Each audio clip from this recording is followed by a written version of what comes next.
สวัสดีที่สุภูสุขนกับผมกะขีโทรเอาแนวทางรัฐบาลไทยของเซียนผาสุกเนาะพี่น้องเนาะเพิ่นโทรมาแต่มื้อเช้านี่เพราะว่ามื้อเช้านี่ก็บ่ได้ว่างไปโรงพยาบาลอำเภอพันนาเพิ่นเนาะพี่น้องเนาะเพิ่นโทรมาแต่มื้อเช้านี่บ่ว่างกะขีโทรเอาเนาะพี่น้องเนาะวันที่1กรกฎาคม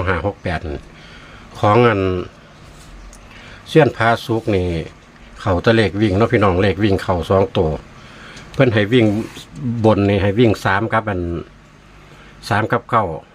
3ก็อยู่หลักร้อยวิ่งก็ได้เนาะพี่น้อง9ก็อยู่หลัก10ก็ได้คือกัน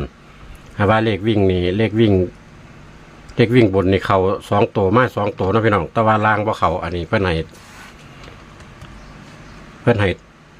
โค้งสุดท้ายตัวนี้โค้งสุดท้ายเนาะเริ่มโค้งสุดท้ายเพิ่นมาฟันนั่น62ตัวเดียวแต่ว่าเลขวิ่งบัด5กับ1มันมาจับคู่แบบเป็น62กับ8อยู่เนาะพี่น้องเนาะส่วนเลขวิ่งบนเพิ่นเข่าอยู่ได้พี่น้อง3กับ9นี่เขาอันนี้เพิ่นให้ตองวดนี่เพิ่นให้ตองวดนี่ก็วิ่งตัวเก้าบนนี่วิ่งตัวเก้า3กับ9ตัวเก้าแต่ว่าจับคู่บ่เข่าพี่น้องจับคู่บ่เข่าเด้อพี่น้องเลขวิ่งนี่ตัวเก้าให้3กับ9ตัวเก้าตองวดก็ให้ตัวเก้าคงทุดท้ายกับตัวเก่าเนาะพี่น้องเลขวิ่งเขาอยู่อันนี้สิเป็นรัฐบาลไทยได้พี่น้องเด้อ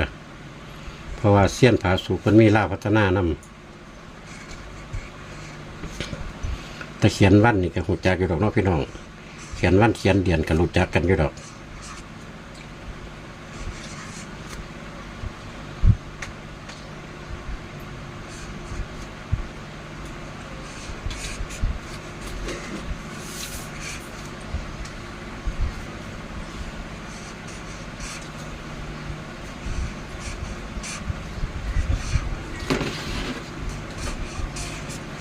ยาวมากนี่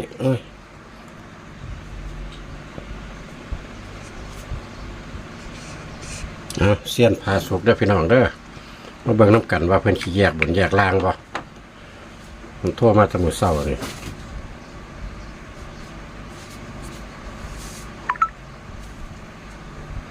ครับสวัสดีครับผมพ่อกลับมาแล้วบ่ฮอดบ้านแล้วครับอ๋อฝนตกบ่คุณพ่อทั้งคุณแม่อยู่อำเภอพันนาพอตกด้วยครับโอ้ทั้งลุงกะงดแล้วเด้แต่ว่าอยู่บ้านนี่เอาคักหลังจากฝนเศร้าทั้งบ้านลุงก็เศร้าแต่ว่าเป็นคือมันเอาอันนั้นเนาะคุณพ่อเนาะเอาของบ้านเฮาเนาะครับครับผมเตรียมไว้แล้วล่ะแยกบ่ครับนี่เดี๋ยวเด้อมันนั่นของบ้านเฮานี่ผมสิแยกบนล่างให้เด้อคือเก่าเด้อคุณพ่อเด้อแต่มีตัวของบ้านเพิ่นนั่นล่ะผมบ่ได้แยกเด้อแยกยุ่นบ่ครับครับแยกเป็นบนล่างบนก็สิวิ่งตัวเดียวล่างวิ่งตัวเดียวสิบ่มีเลขวิ่งเด้อคุณพ่อเด้อครับมีตัวเดียวโดดๆมีแต่เลขวิ่งเท่านั้นวิ่งบนตัวนึงล่างตัวนึงก็จับคู่ก็ย่างเก่านั่นล่ะย่างละ 3-4 ชุดแล้วก็มีกันแน่กับเลข3ตัวแน่ก็งวดวังหันก็เสียดายอยู่หั่นล่ะที่จริงคันแม่น FC เพิ่นเข้าใจที่ผมอธิบายนี่มันก็สิมีตัวถูกอยู่หั่นอยู่เพราะว่าหยังติมันตัวคู่กันมันก็สิออกอยู่หั่นนั่นนะเพราะว่ามันมีเลขมันเป็นอีหยังระวังหันมันเป็น06เลยเนาะครับมันเป็น06เนาะบัดนี้06มันก็ผมก็ให้เลข51ไปอยู่คือว่าให้วิ่ง5กับ1ครับมี5กับ1บัดนี้ผมจับคู่ให้ก็มี51อยู่นี่อยู่แต่ว่าจับคู่62ครับซ่อนกันมันก็มี0เนาะมี0แล้วก็1ก็คือ6อ่ะนะคุณพ่อ1คือ6 5คือ0มันเป็นตัวรองแต่ว่าคันที่บ่เข้าใจก็คือบ่ใกล้เลยล่ะเพราะว่ามันเป็นตัวรองจากกัน1ผมให้ตัว1ไปมันถ้าออกตัวที่มันเป็นตัวคู่กันมาออกตัวของมันบ่ยอมออกเลยให้ตัวเงานะคุณพ่อมาออกคุณพ่อเอาเดี๋ยวนี้รถบอกคุณพ่อเอาได้ครับตั้งท่าล่ะครับคุณพ่ออัดเสียงได้เป็นบ่นี่ครับโอ้ เอาการเอาเลขวิ่งบนก็ได้คุณพ่อเด้อของวันที่1 กรกฎาคม 2568น้องเป็นวันอังคารเด้คุณพ่อครับของบ้านเฮาเป็นวันอังคารเป็นวันแข็งแล้วเนาะผู้คนว่าหรือจังไดล่ะบ้านนี้วิ่งบนเด้อคุณพ่อเด้อผมแยกบนแยกล่างให้บนวิ่ง9คุณพ่อผมเน้น9ตัวเดียวแล้ววันนี้ก็จับคู่เลยคุณพ่อเด้อมี3ชุดแล้วก็โต๊ะกัน2ชุดรวมแล้วเป็น5ชุด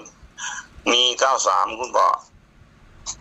93แล้วก็94คุณพ่อ95คุณพ่อวงกลมโต94นี่ล่ะตัวเน้นของผมแล้ววันนี้ก็ตัวกันเอาจาก2ชุดคุณพ่อมี92กับ96คุณพ่อ92กับ96แล้ววันนี้ก็เน้นนะ92คุณพ่อวงกลมตัว92ล่ะเฉพาะตัวกันบนเด้อคุณพ่อเด้อแล้ววันนี้ก็เอาล่างวันนี้คุณพ่อล่างวิ่ง1นึกมาเด้อผมท่านได้เขียนแล้วอยู่ครับท่านได้เขียนแล้วอยู่ครับผมบอกเรียกผลเนาะอันก็มีอ้วนจับปูเนาะเลขบน93เลขนั้นไหมครับเลขอันตัวเน้นตัวใดครับนี่อันบนบอกคุณพ่อ94คุณพ่อ94ถ้าคุณพ่อคุณแม่ซีมาเบิ่งแล้วก็เพิ่นชอบอยู่แต่ว่าคันเพิ่นบ่มักผมสลับหลักเอาเป็น4เก่าก็ได้มันกลับทางเอาเน้น94ตัวเดียวบ่ครับนี่ครับเน้นตัวเดียวแล้ววันนี้ก็ตกกันมี2จุดคุณพ่อมี92กับ96ก็เน้น92นะคุณพ่อเด้อตกกันบนเด้อมันสิมากอยู่บ่ครับ92แล้วคุณพ่อมันสูตรมันมาแล้วนี่เนาะตัวประกอบของมันก็มี2มี3มี4มี5เนาะก็มันนี่นั่นนะตัวที่มาประกอบกับเก่านะผมบ่เอาไปเป็นเลขวิ่งเลขวินอย่างละเพราะว่ามันจับใส่ตัวนี้โลดเอาวันนี้เลขล่างนะคุณพ่อเด้อผมวิ่ง1คุณพ่อวิ่ง1แต่อย่าลืมระดับ1กับ6มันตัวเดียวกันอันจับคู่แล้วคุณพ่อวันนี้จับคู่มี21คุณพ่อ21แล้วก็31แล้วก็61ตัวนี้นั่นคุณพ่อวงกลมตัว21นี่แหละคุณพ่อ21อ่ะเลยมันสิเบิ้ลเป็น22ซะบ่มันมักเบิ้ลกระโดดแต่ได้อันบัดนี้ก็เอาตัวกัน2จุดเด้อคุณพ่อเด้อมี62กับ01คุณพ่อ62กับ01ย่านเก้าขึ้นแต้มเป็น0น่ะนะแต่ว่าที่ผมบ่ได้จับให้อยู่นี่คือ91นะคุณพ่อเด้อก็บ่จับ91ให้ผมถือว่า91มันมีแล้วนี่คือ96นั่นล่ะเป็น91นะคุณพ่อมันตัวรองของมันอยู่ในนี่นะกันที่ให้ไปมันก็สิหลายโพดให้เข้าใจแต่ว่ามันเลขมันมีตัวคู่กันแล้วบัดนี้อัน9นี่ก็ตัวซ้อนของมันอยู่หั่นก็เป็น4นั่นล่ะบัดนี้1ตัวซ้อนของ1ก็คือ6นั่นล่ะมันเป็นตัวเดียวกันนั่นนะคุณพ่อแล้ววันนี้ก็ผมนี่จับอัน3ตัวให้คุณพ่อเอาจัก3จุดเด้อคุณพ่อเด้อเลข3ตัวบ่ครับ3ตัวจัก3จุดเป็นตัวชอบว่าบัดนี้อันFC ก็สิงงเนาะบัดถ้าจับ3ตัวก็คือสิเอา4มาเป็นหลัก10นะมันสลับกันไปสลับกันมานี่ล่ะว่าผมเอาตัวแรก049คุณพ่อ049แล้ววันนี้ตัวที่2ก็ขึ้นแต้มจักหน่อยเป็น059คุณพ่อ059ตัวที่3ก็เอาเป็น0นี่ขึ้นแต้มจักหน่อยเนาะเป็น149คุณพ่อ49คุณพ่อมีขีดเส้นใต้ตัวนี้ล่ะตัว049นี่ล่ะ049นี่ล่ะผมชอบว่าบ่รู้ว่าอันนี้ที่เพิ่นบ่มัก0ก็เพิ่นเอาตัวอื่นมาเสียบใส่โดนหลักร้อยแต่ว่าผมมั่นใจเลขจับคู่2ตัวแล้วมั่นใจเติบอยู่เด้อคุณพ่อ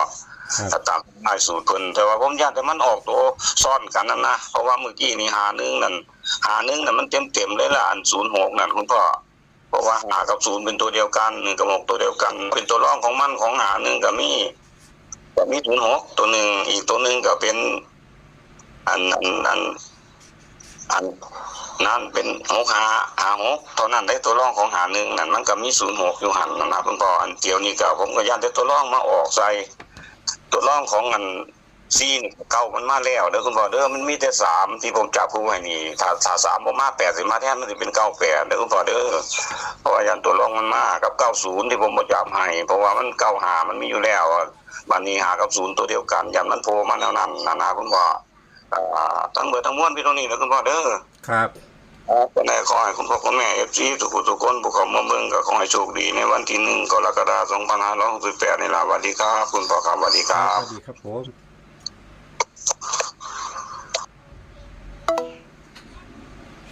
พี่น้องแคปหน้าจอของพอเสี้ยนผาสุกแล้วพี่น้องเอา3ตัวบนก่อนเนาะพี่น้อง3ตัวบนนี่ก็คือ049 059 149ได้พี่น้องพ่อเพิ่นเน้น049ได้เลข3ตัวบนส่วนบนนี่ให้วิ่ง9จับคู่กับ93 94 95เน้นที่94อันนี้ตกกัน92กับ96เด้อพี่น้องเด้อล่างวิ่ง1